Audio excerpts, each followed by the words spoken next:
Hi friends, Kongu special பருப்பு சாதம் பண்ணுறதுக்கு குக்கரில் நெய் சேர்த்துருக்கேன். அப்புறம் கொஞ்சம் எண்ணெய் சேர்த்துக்கிறேன். எண்ணெய் சூடானதும் கடுகு சேர்த்துக்கலாம்.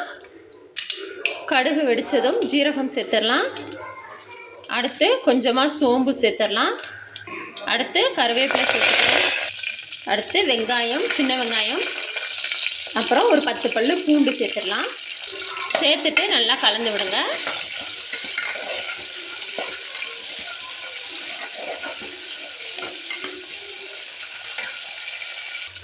ஸோ அடுத்து தக்காளி சேர்த்துக்கலாம்.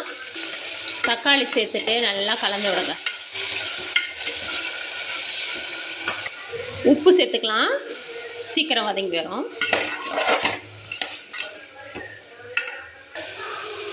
நல்லா எப்படி கொதிச்சு வருது பார்த்தீங்களா? ஸோ இப்போ நம்ம ஒரு 1/2 டீஸ்பூன் அளவுக்கு மஞ்சள் தூள் சேர்த்துக்கலாம்.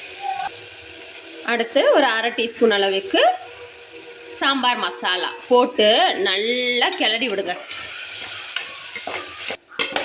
ஸோ பாருங்கள், இந்த அளவுக்கு நல்லா வதங்கி வந்ததுக்கப்புறம் நம்ம அரிசி சேர்த்துக்கலாம். ஸோ அரிசி பருப்பு சாதத்துக்கு நான் ஒரு 1.25 டம்ளர் அளவுக்கு அரிசி, அதுக்கப்புறம் ஒரு 1/2 டம்ளர் அளவுக்கு துவரம் பருப்பு, ஒரு 1/4 டம்ளர் அளவுக்கு பாசிப்பருப்பு சேர்த்து ஒரு 1/2 மணி நேரம் போல் ஊற வச்சு எடுத்து வச்சுருக்கேன். ஸோ இப்போ அதை நம்ம மிக்ஸ் பண்ணிடலாம்.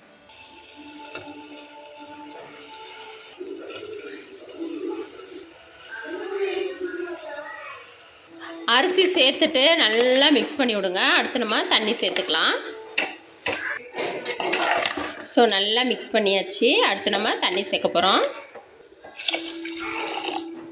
ஸோ தண்ணி ஊற்றியாச்சு. ஃபைனலாக கொத்தமல்லி தழை போட்டு மூடி வைக்க வேண்டியதான்.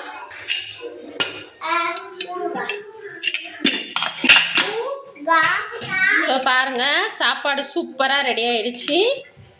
இது பருப்பு சாதம் எப்படி இருக்கு பார்த்தீங்களா? செம்மல.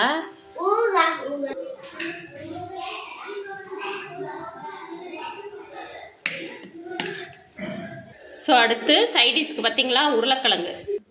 பருப்பு சாதம் உருளைக்கிழங்கு பெஸ்ட்டு காம்பினேஷன்.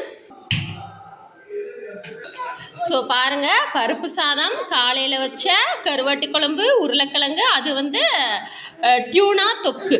செம்ம காம்பினேஷனில் நீங்களும் ட்ரை பண்ணுங்கள். சப்ஸ்கிரைப் பண்ண மறந்துடாதீங்க. பை.